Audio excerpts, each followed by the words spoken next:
네, 오늘 말씀에서 예수님은 이 유대 지역을 떠나 갈릴리로 가십니다. 그 말씀은 본래 출신이 갈릴리 출신이었는데 유대 지역으로 가서 선교를 하시다가 뭔가 두텁고 높은 벽에 부딪혀서 유대 지역 선교를 잠시 포기하시고 다시 고향으로 돌아가셨다는 말입니다. 유대 지역은 아무래도 그 당시 이스라엘 지역의 중심 지역이었고요. 예수님의 출신지인 갈릴리는 촌동네입니다. 그래서 갈릴리 촌동네에서 예수님의 말씀이 잘 전파가 되었습니다.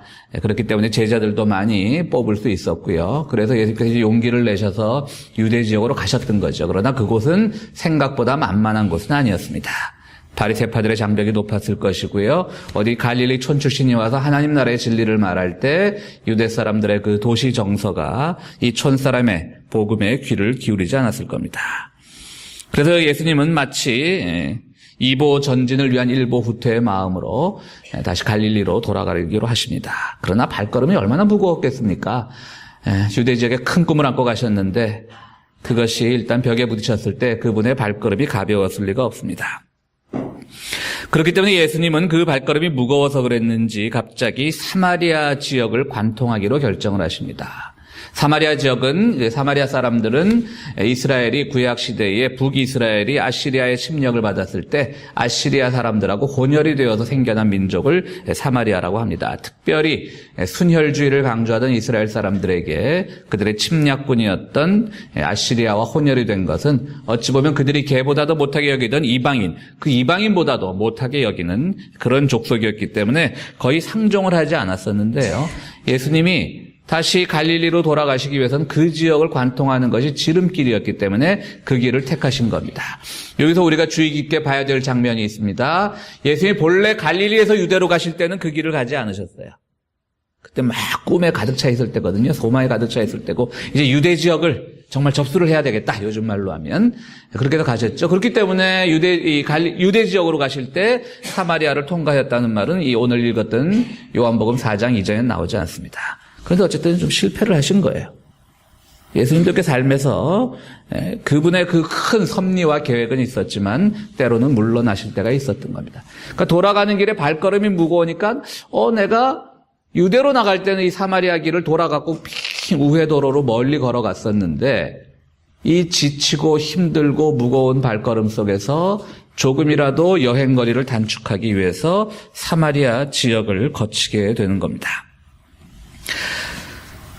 아무리 그래도 가까운 길은 아니겠지요. 가다가 예수님은 시장도 하시고 목도 말라서 그 사마리아 지역에 있는 스가라고 하는 그 지역에 머물렀을 때 그곳에 운물을 발견합니다. 이것은 구약시대는 다 이스라엘 유대 사람들 다 함께 섞여 활동하던 곳이기 때문에 그곳에는 옛 전설로 내려오던 야곱의 운물이라고 하는 곳이 있었습니다. 시간은 낮 12시쯤이었다고 합니다. 여기서 예수님은 이제 그 물을 마시려고 하는데 이때 물을 길러 나온 이 사마리아 여인과 마주칩니다. 우리는 이 본문을 사실 잘 압니다. 이 본문을 우리가 설교할 때마다 늘 하는 얘기가 있지 않습니까? 12시라고 하는 건 아낙네들이 물을 뜨러 나오는 시간은 아니라고 하는 것이지요. 가족의 점심을 준비를 해야 되고 또 아주 떼약볕이고요. 유대의 이 광야의 땅이 얼마나 또 떼약볕이겠습니까? 그러니까 대부분의 아낙들은 이른 아침 나와서 하루에 필요한 물을 떠가고 또 저녁 늦게쯤 나와서 빨래를 하면서 아낙들의 정보도 교환하고 수다를 떠는 것이 보통의 일상이라면 이 여인은 12시에 나왔을 때는 뭔가 이 여인이 동네 사람들과 섞이기를 뭔가 꺼려하는 그런 상황에 있는 여인이라는 걸 알 수가 있습니다. 여기서 바로 이 뭔가 사람들과 섞이기 싫어하는 여인과 그리고 지금 피곤하고 지치고 힘들고 했던 주님과 예수님과의 만남이 이 운물가에서 이루어집니다. 이 여인에게 예수님이 물을 청합니다. 이 여인은 예수님을 의아하게 생각합니다. 일단 아마도 외모가 달랐던 모양입니다. 우리가 외국인들 보면 잘 구별 못하지만 또 우리 한국 사람들끼리 보면 조금이라도 혼혈이거나 그런 구별을 잘 하듯이요. 아마 이 사마리아 사람이나 유대 사람이나 다 한 피지만 조금 혼혈이기 때문에 구별이 되었던 모양이죠. 이 여인이 보기에 예수님은 유대 사람입니다. 유대 사람들은 이 마을을 두르지 않습니다. 그리고 이 마을에 어쩌다가 들을 수는 있다 손치더라도 물을 달라거나 이런 일은 하지 않는 것이죠. 이 유대인들은 이방인들과는 식탁도 같이 하지 않는데 이방인보다도 못하게 여기는 사마리아 사람에게 물을 청한다라고 하는 것은요. 바꾸어 말하면 두레박에 같은 두레박을 쓴다는 것이죠. 같은 식탁 정도가 아니라 같은 식기를 쓴다는 겁니다. 같은 물그릇을 쓴다는 겁니다. 이 여인이 너무 의아한 거죠. 그러니까 예수님에게 묻습니다. 예수님, 당신은 유대 사람 같은데 왜 나에게 물을 청합니까? 그러니까 우리 예수님이 여기서 이 여인의 어떤 심적 상태나 이 모든 것을 금방 간파를 하시고 내가 너에게 진정으로 목마르지 않은 생수를 주겠다. 어떻게 보면 허풍일 수 있죠. 지금 당장 육신적인 목마름에 예수님이 지쳐 있는데 지금 물을 드셔야 되는데 두레박이라고 하는 이 실권을 여인이 쥐고 있는데 여인에게 물 한 모금 청하는데 여인이 당신은 왜 나한테 물을 청하십니까? 라고 하니까 예수님이 그러지 말고 한 잔 주십시오라고 하는 것이 아니라 내가 너에게 영원히 목마르지 않을 생수를 주겠다. 그러니까 이 여인도 좀 당황스러웠을 거예요. 그죠? 뭐 이런 사람이 다 있어. 물 한 잔 얻어먹을 때 자기는 지금 두레박도 없는데 당신 지금 두레박도 없지 않습니까? 두레박이라고 하면 내가 쥐고 있는 건데 당신이 어떻게 나에게 물을 준다는 말입니까? 라고 하면서 이제 대화가 자꾸 전개가 되는 거죠. 뭐 성세 배경 설명은 더 이상 뭐 자세히 하지 않겠습니다. 너무나 유명한 말씀이니까요. 이렇게 쭉 대화가 진행되다가 이 여인에게 갑자기 예수님이 남편을 불러오라고 하니까 오늘 우리는 15절까지 읽어서 그 뒷부분이죠. 남편을 불러오라고 하니까 여인이 남편이 없습니다. 라고 말하니까 예수님이 거짓말하지 마라. 너에게 남편이 5이나 있었고 지금 같이 사는 남자도 내 남편이 아니다. 라고 이렇게 말을 합니다. 여인은 깜짝 놀랐겠죠. 아니 어떻게 이 사람이 나의 처지를 이렇게 잘 안단 말인가. 결국 여러 가지 다른 신학적인 몇 가지 질문을 또 대화를 예수님과 한 뒤에 예수님이 주신다는 그 생수의 개념, 그녀를 영원히 목마르지 아니한다는 그 구원의 말씀, 진리의 말씀, 그 복음의 진리를 깨닫게 되고 여인은 자기 동네로 돌아가서 내가 참 메시아를 만났다라고 하는, 그래서 복음의 선포를 하게 되는 그 장면으로 요한복음 4장은 모두 끝마치게 됩니다. 그렇다면 오늘 우리 예수님과 이 사마리아 여인과의 만남을 통해서 우리는 어떠한 진리를 발견할 수 있습니까? 첫 번째로 우리에게 주는 진리는 바로 일상의 은혜라고 하는 것입니다. 그녀의 일상은 참 단순했을 겁니다. 다른 사람들이 회피하는 시간인 정오 시간에 물을 뜰어 나오는 그녀의 일상이 뭐 그리 즐거웠겠습니까?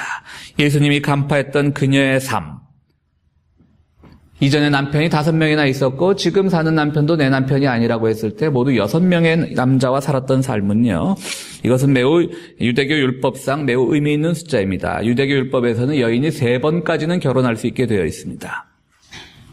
그러나 이 여인의 상태를 보자면 현재 6번째 혼인 상태입니다. 그렇다면 무려 율법을 2배나 어긴 그런 여인인 거죠. 사마리아 사람들도 이방인이라고 여겨졌죠. 이방인보다도 못하게 여겨졌지만 그들만의 모세 율법을 가지고 있었습니다. 굉장히 그 점에 있어서는 프라이드가 강한 사람들이었습니다. 그러니까 유대 이 순혈들이 보기에 사마리아 사람들은 뭔가 이방인도 못한 존재였지만 그 안에서는 누구보다도 율법을 지키려고 애썼던 사람들이기 때문에 이 여인은 그 마을 안에서조차 이중의 소외를 당하고 있었던 것이죠. 주류 이스라엘 사람들에게는 사마리아인이라고 소외를 당하고 사마리아 공동체 안에서는 율법을 어긴 여자로 소외를 당했고, 그리고 또 얼마나 우리가 남의 뒷말하는 게 재밌습니까? 그죠? 솔직히 저 여자 6번이나 결혼했대. 아마 오늘날 21세기를 사는 우리들에게도 주변에 그런 분이 있다면 참 우리의 뒷말을 듣기 좋은 그런 조건인데요. 그 당시는 오죽했겠습니까? 그 사람들하고 어울리기 싫은 것이죠. 그러니까 12시에 물들어 나오는 겁니다. 그러니까 그녀의 일상이 얼마나 따분하고 얼마나 짜증났겠습니까? 나는 왜 이런 삶을 살아야 되고, 그녀가 지금 그녀의 남편과 살고 있지만 그 일상인들 뭐 그리 행복했겠습니까? 바로 여기서 우리 주님을 만나게 되는 겁니다. 주님께서 이 여인과의 만남을 통해 우리에게 주시는 첫 번째 진리는 바로 이겁니다. 우리의 삶의 짜증나는 일상을 통해서 우리가 주님을 만날 수 있다는 겁니다. 그리고 그 짜증나는 일상 속에서 주님을 만날 수 있다는 그 고백을 하는 순간 우리의 일상은 바로 그것이 가장 성스러운 자리가 되는 것이고요. 가장 그것이 기쁜 자리가 되는 겁니다. 우리는 이 여인처럼 그렇게 극적인 삶은 살고 있지 않지만, 그러나 우리의 일상인들 뭐 그리 행복하기만 하겠습니까? 특히 이민자의 삶을 살아갈 때 우리의 일상도 늘 비슷할 겁니다. 그냥 따분하고 매일 반복되는 것 같고, 그러나 주님은 바로 그러한 자리에서 우리를 찾아오신다라고 하는 겁니다. 그 일상에서 우리가 주님을 만날 준비를 항상 하고 있어야 된다는 얘기인 거죠. 그것이 준비가 되어 있지 않으면 우리의 일상은 늘 따분할 따름인 겁니다. 우리의 삶이 궁핍함 속에서, 우리의 삶이 늘 루틴한 그냥 그 일상적인 그 삶 속에서 주님이 올 수 있다라고 하는 것, 그것이 오늘 두 분의 만남을 통해 우리에게 주는 첫 번째 진리인 겁니다. 예레미야는 바로 구약시대에 이스라엘 사람들이 바빌론으로 포로로 끌려갔을 때 활동하던 예언자입니다. 이스라엘 사람들은 바빌론 강가에서 무려 60년 동안 이 포로 수용소라고 할 수 있는 그런 난민 수용소에서 긴 세월을 보냈습니다. 그곳에서 거의 두 세대가 바뀐 거죠. 30년씩 아기가 태어나고, 아마도 처음 포로에 끌려갔을 때 태어난 아기는 60년, 거기서 평균 수명도 짧을 때 거기서 목숨을 잃을 수도 있었을 겁니다. 그 정말 짜증나는 일상이죠. 예레미야도 그 역시 난민 수용소에 있었던 예언자입니다. 그러나 예레미야가 쓴 예레미야에 가서 3장 21절에 보면 예레미야는 이렇게 노래합니다. 그러나 마음속으로 곰곰이 생각하며 오히려 희망을 가지는 것은 주님의 한결같은 사랑이 다함이 없고 그 긍휼이 끝이 없기 때문이다. 주님의 사랑과 긍휼이 아침마다 새롭고 주님의 신실이 큽니다. 나는 늘 말하였다. 주님은 내가 가진 모든 것, 주님은 나의 희망. 주님께서는 주님을 기다리는 사람이나 주님을 찾는 사람에게 복을 주신다. 이것이 바로 난민 수용소에서 눈을 떴던 예레미야의 노래입니다. 참으로 비참한 일상 속에서도 예레미야는 하나님에 대한 사랑, 하나님의 사랑을 잊지 않았던 겁니다. 오늘 우리의 일상은 어떻습니까? 우리의 일상 역시 변함이 없고 늘 평범하지만 그 속에서 주님이 찾아오신다는, 우리의 작은 삶의 사건 속에서 주님을 만날 수 있다는 그 믿음을 늘 간직하시는 여러분들이 되시기를 바랍니다. 우리 주님의 모습을 한번 보십시오. 그분의 오늘 이 수가성을 찾았던 그분의 마음인들 편했겠습니까? 그분의 오늘 하루 일상은 참 힘들었을 겁니다. 유대 사람들에 대한 원망, 그리고 하나님의 아들로 부름받았을 때 자신이 지금 펼쳐야 될 사역이 자꾸 벽에 부딪히는 것에 대한 예수님 자신의 어떤 고민들, 기도들, 그런 순간 속에서 지금 예수님은 어떤 그 순간을 지금 짜증을 내기보다는 오히려 비록 육신적인, 육체적인 그 발걸음이 무거웠기 때문에 사마리아를 관통할 수밖에 없었지만 예수님의 그 마음속에는 무엇이 있었냐면 바로 이 순간 유대라고 하는, 정말 예수님이 본격적으로 선교적으로 공략하고 싶었던 그 이스라엘 종교의 중심지라고 하는 그곳에 대한 선교가 일단 실패를 했을 때 예수님은 나는 왜 이래? 나는 왜 이렇게 되는 일이 없어? 라고 짜증을 내신 것이 아니라 바로 그 일상 속에서 버림받은 사람들을 찾아갔다라고 하는 것이죠. 오늘 우리가 왜 우리의 일상이 따분하고 짜증이 납니까? 거기서 의미를 발견하지 못하기 때문인 거예요. 나도 힘든데, 나도 지금 괴로운데 왜 내 삶은 늘 이렇게 단조로울까? 바로 그 속에서 우리가 정말 주님을 만날 수 있는 길은 뭐냐면요, 주님께서 가르쳐 주신 그대로 하는 거예요. 바로 더 힘든 사람들을 대한 생각을 하고, 주님께서 그 힘든 순간 사마리아 사람들을 생각하고 그 마을로 가셨듯이 내가 따분하고 지치고 짜증날 때 나보다 더 힘든 사람, 나의 위로가 필요한 사람, 내가 정말 돌보아야 될 사람들, 내가 함께해야 될 사람들이 있다는 것을 안다면 우리의 일상이 얼마나 복되고 주님을 만나기 쉬운 그 순간이라는 것을 알게 될 겁니다. 주님은 오늘 사마리아 여인과의 만남을 통해서 그걸 우리에게 첫 번째로 보여주고 계신 거예요. 하여튼 여인도 이 예수님에게 점점 이제 감동을 받는 것이죠. 그런데 예수님이 이제 이렇게 얘기를 합니다. 내가 너의 생수를 주겠다라고 하니까 이 여인이 당신은 두레박도 없는데 어떻게 나에게 생수를 주겠다라고 합니까? 오늘 이 만남에서 배울 수 있는 두 번째 진리는 뭐냐면요, 이 여인의 삶을 통해서 우리가 배울 수 있는 겁니다. 이 두 번째 진리는, 이 여인은 항상 두레박이라고 하고 있는 자기가 가진 것에만 의존하는 삶을 살았던 여인입니다. 이 사마리아 여인에 대한 이 중세 화가들의 그 성화를 보면요, 이렇게 운물이 그려져 있고 항상 공룡 운물에 달려있는 이렇게 두레박, 도르래가 달린 두레박 같은 그림이 있는 것을 많이 보는데요. 그건 뭐 화가들의 상상력인 거죠. 저는 그렇게 보지 않습니다. 저는 지금 2000년 전이지 않습니까? 두레박이라고 하는 것도 엄청난 재산이 될 수 있을 때라고요. 지금 우리가 뭐 50년 전, 60년 전에 한국에서 보던 그 음물하고는 틀릴 거라고요. 그때 저는 오히려 이것이 다 개인의 두레박을 갖고 다녔을 것이다. 왜냐하면 거기 두레박이 있었다면, 뭐 공룡의 두레박이 있었다면 꼭 예수님이 그 여인에게 물을 청하지 않을 수도 있죠. 주님께서 스스로 그 도르래가 달린 두레박을 끌어올려서 물을 드실 수도 있었을 거고요. 저는 이렇게 해석을 합니다. 이 두레박은 개인의 두레박이었을 것이고요. 이 여인은 지금 이 예수님과의 팽팽한 신경전 속에서 나한테 지금 물을 얻어먹어야 될 사람이 오히려 생수를 주겠다라고 하는, 이 여인이 보기엔 자칫 교만해 보이고 정말 이상해 보이는 이 주님과의 팽팽한 신경전 속에서 뭘 얘기하냐면, 당신은 두레박도 없는데 어떻게 나에게 생수를 주겠다라고 하느냐. 이 여인은 어떤 심리 상태를 우리에게 보여주고 있습니까?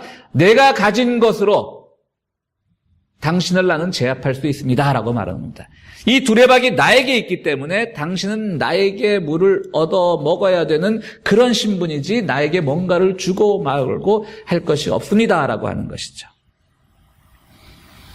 이것도 우리 신앙생활에서 매우 중요합니다. 두레박은 우리가 가지고 있는 모든 것을 상징합니다. 오늘 우리는 너무나 많은 것을 가지고 있습니다. 아무리 경제가 어렵고 힘든 시절을 살고 있지만 그럼에도 불구하고 솔직히 말해서 우리가 지금 갖고 있지 않은 것이 무엇입니까? 가족이 있고, 자가 소유가 되었던, 뭐 렌트가 되었던 우리가 살 집이 있고, 자동차가 있고, 자동차가 없는 우리 김용호 장로님은 자전거가 있고, 모두 다 우리 다 가지고 있습니다. 뭐 자동차는 없는 대신 모든 첨단 기기는 다 가지고 있지 않습니까? 우리 김 장로님은 하여튼 우리 뭐 너무나 많은 것을 가지고 있어요. 그런데 이 너무나 많은 것을 가지고 있기 때문에, 이것 때문에 우리가 지금 주님을 만나는데 지금 자꾸 걸림돌이 되는 거예요. 내가 이것이 있기 때문에 더 이상 내게 더 중요한 영적인 갈망, 내 더 중요한 구원의 소망 같은 것들이 사라지고 있는 거예요. 왜? 지금 살기가 편하거든요. 그랬을 때 우리가 정말 주님께 기도가 돼야 될 그 순간,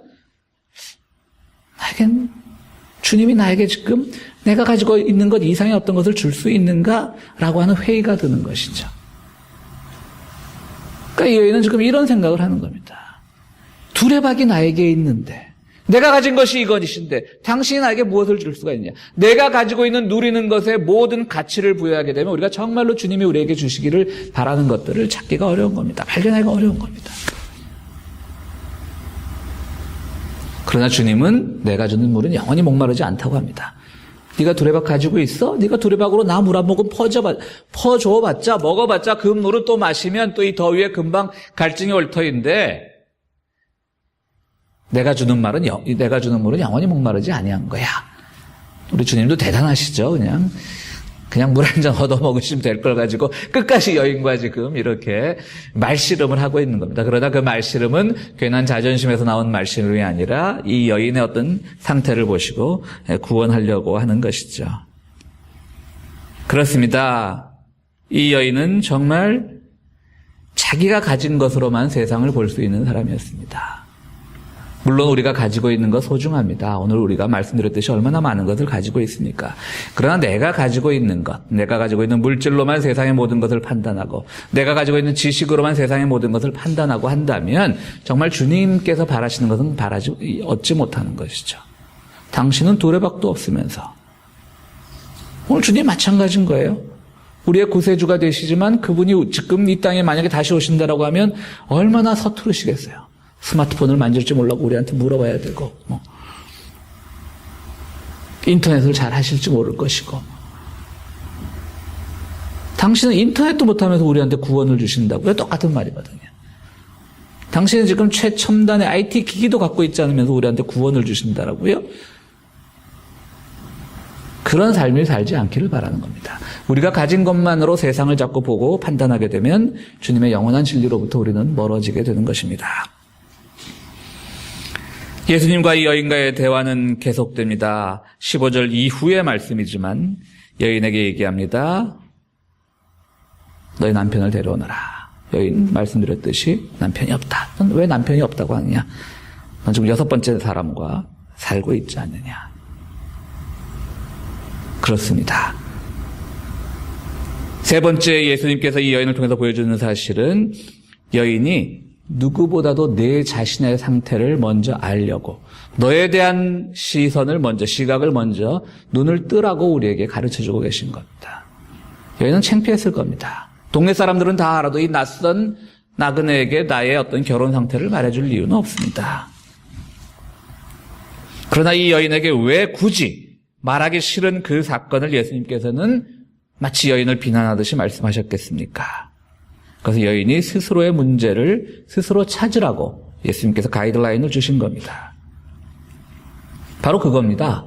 여인은 뭔가 삶에 공허한 것을 늘 추구하던 사람이었습니다. 그러나 그 여인에게 공허한 것이라고 하는 것은 옆에 꼭 남자가 있어야 되거나 어떤 성적인 욕망인 것일 수 있습니다. 외로움일 수 있습니다. 외로움을 꼭 남자를 통해서 해결하려고 하는 그런 마음을 가진 여인이었을 수 있습니다. 예수님께서 그래서 말씀을 하신 겁니다. 네 공허함의 원인이 뭔지 아느냐? 늘 삶에서 만나는 그런 일상적인 그런 평범한 그런 것만을 가지고 자꾸 너의 깊은 문제를 해결하려고 하는데 그것이 해결이 안 되니까 너는 또 새로운 사람을 만나고 새로운 남자를 만나고 하는 것이 아니냐? 영원한 진리를 너 아직 알지 못하느냐? 못하지 않느냐? 이걸 가르쳐주고 계신 거예요. 그분의 그 사마리아 여인이 안고 있는 그 지금 삶의 그 고민 같은 것들을 그냥 끄집어내는 것이 아니라 너 자신을 똑바로 보라고 하는 것이죠. 너 왜 그렇게 많이 그런 공허한 삶을 되풀이하고 있는데 영원한 진리를 발견하지 못해서 그런 거 아니냐. 바로 그겁니다. 오늘 우리가 살다 보면 분명히 우리의 욕망이 있습니다. 우리가 조금 남들보다 잘 살면 모든 것들이 채워지고요. 우리의 자녀들이 남들 자녀들보다 잘 되기를 바라는 욕망이 있고요. 내 비즈니스가 남의 비즈니스보다 잘 되기 싶은 욕망이 있고요. 우리가 인간이기 때문에 저는 그런 욕망을 탓하자는 게 아닙니다. 분명히 우리에게 욕망이 있습니다. 문제는 뭐냐면 그 욕망은 끝이 없다라고 하는 것이죠. 결국은 우리가 근원적인 소망, 어떤 진리를 알려고 하는 소망, 구원의 소망이 있어야만 되는데 그것이 없이 대부분의 우리 교인들이 어디서 실수를 하냐면 자기의 2차적인 욕망과 근원적인 소망을 위치를 바꿔놓는 거예요. 그래서 내가 열심히 기도해갖고 내 비즈니스가 커지면 그 근원적인 소망이 해결된 게 아닌데 그것이 내 믿음의 척도, 내 기도의 응답이라고 생각을 해버리는 것이죠. 내가 열심히 기도해서 우리의 자녀가 좋은 상급학교 지나가고 좋은 직장을 취직하면 좋은 거죠. 그런 일을 위해서 기도해야죠. 그런데 우리의 기도는 그것이 신앙의 가장 큰 소망인 줄 알아버리는 거예요. 그게 문제인 거예요. 그러니까 근원적인 소망과 2차적인 욕망을 헷갈리는 거예요. 그러니까 주님께서 이 여인에게 해주시고 있는 말씀은 뭐냐면 너의 욕망도 분명히 난 어느 부분 인정을 한다. 어떻게 사람이 사는데 우리가 도인도 아니고 도사도 아니고 욕망 없이 살 수 있겠느냐. 그러나 근원적인 소망과는 헷갈리지 마라 제발. 영원히 목마르지 않은 물을 찾아봐라. 네가 그것을 찾지 못했기 때문에 자꾸 너는 너의 어떤 2차적인 욕망, 외로움을 해결하는 욕망, 남자에 대한 욕망을 지금 그런 식으로 풀고 있는 것이 아니냐. 이렇게 지금 우리에게 가르쳐주고 계신 것이죠. 그러니까 이렇게 세 번째 하신 말씀은 뭐냐면요. 우리 삶에서 이 여인을 통해서 우리에게 가르쳐 주시는 말씀은 너의 근원적인 소망과 2차적인 욕망의 위치를 바꿔놓지 말라라고 하는 거예요. 오늘 우리도 마찬가지입니다. 믿음 생활하면서 우리는 어쩌면 이 성경 본문을 읽으면서 이 여인이 보여줬던 그 남자 관계에 대해서만 집중해서 이런 삶을 살았을까? 나는 적어도 이 여인과는 틀려라고 말할지 모르겠지만 어찌 보면 우리도 똑같습니다. 정말 중요한 본질적인 소망과 2차적인 욕망을 우리가 혼돈하면서 사는 것은 아닌지 분명히 우리는 살아가면서 2차적인 욕망을 위해서 기도할 수 있습니다. 주님께서 채워주실 수 있습니다. 그러나 그것을 근원적인 소망과 대체하지 마십시오. 우리가 기도 응답을 받았다라고 할 때 대부분의 우리의 응답이라고 하는 것은 2차적인 욕망의 응답 아니었습니까? 정말 여러분들이 기도 응답 받았다라고 할 때 기도 응답에서 내가 정말 주님을 아는 기쁨을 발견하게 되었습니다. 내가 정말 주님의 자녀로 인정받은 것을 감사합니다라는 기도보다는 내가 가지고 있었던 여러 가지 2차적 욕망의 기도가 응답받았을 때 그것을 위해서 우리는 더 기뻐하지 않았습니까? 그렇다면 우리는 또 목마른 겁니다. 그 다음에 욕망이 생기고 또 욕망이 생기고 그것보다는 이 여인을 통해서 주시는 주님의 진리처럼 늘 우리는 정말 필요한 기도의 제목은 근원적인 소망을 위한 기도가 되어야 된다고 하는 것입니다. 그렇습니다. 오늘 주님께서는 우리들에게 이런 것을 가르쳐주고 계십니다. 정말 우리의 모든 삶은요, 자기의 문제에 솔직해야 된다라고 하는 것을 주님께서 가르쳐주고 계신 것이죠. 주님은 자기를 정확하게 볼 수 있는 사람을 찾으십니다. 그래야 주님을 정확하게 볼 수 있기 때문입니다. 내가 나 자신을 정확하게 모르는데 나의 왜곡된 시선으로, 편협한 시선으로 어떻게 우리가 주님을 바로 볼 수 있겠습니까? 주님은 오늘도 우리를 자신을 정확히 볼 수 있는 사람을 찾으십니다. 주님을 정확히 볼 수 있기 때문입니다. 그러나 그렇게 우리 자신을 볼 수 있는 능력은 우리의 능력에 달려 있지 않습니다. 마치 운물가의 여인에게 주님께서 찾아오셨듯이 주님께서 우리를 찾아오셔서 우리가 우리 자신을 잘 볼 수 있도록 주님께서 도우십니다. 사랑하는 성도 여러분, 우리가 자신을 잘 본다라고 하는 것은 주님의 도우심을 받아서 이루어집니다. 우리 매일매일의 삶에서 어찌 보면 평범하고 변함없는 일상이지만 그 일상 속에서 일상을 넘어서는 은혜를 발견하십시오. 또 사랑하는 성도 여러분, 두레박에 의존하지 않는, 여러분이 가지고 있는 두레박에 의존하지 않는 삶을 살기를 간절히 바랍니다. 마지막으로 사랑하는 성도 여러분, 우리의 근원적인 소망과 2차 욕망을 혼돈하지 마십시오. 우리의 근원적인 욕망을, 근원적인 소망이 2차적인 욕망을 이길 수 있도록 자기 자신을 잘 볼 수 있는 능력을 위해 기도하는 여러분들이 되기를 바랍니다. 사랑하는 성도 여러분, 그렇게 되면 여러분들은 여러분들의 평범한 일상에서 일상에 흔들리지 않고 여러분들의 좋지 않은 삶의 조건 속에서 조건에 흔들리지 않고 그것을 다루는 능력을 주님으로부터 얻게 될 것입니다. 모든 여러분들 하나님으로부터 일상을 다루는 능력을 얻는 축복의 소유자가 되기를 간절히 바랍니다. 우리 함께 기도하시겠습니다.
거룩하시고 자비로우신 하나님, 저희들을 찾아오셔서 저희들에게 우리 자신을 먼저 똑바로 볼 수 있는 능력을 주심을 감사드리옵나이다.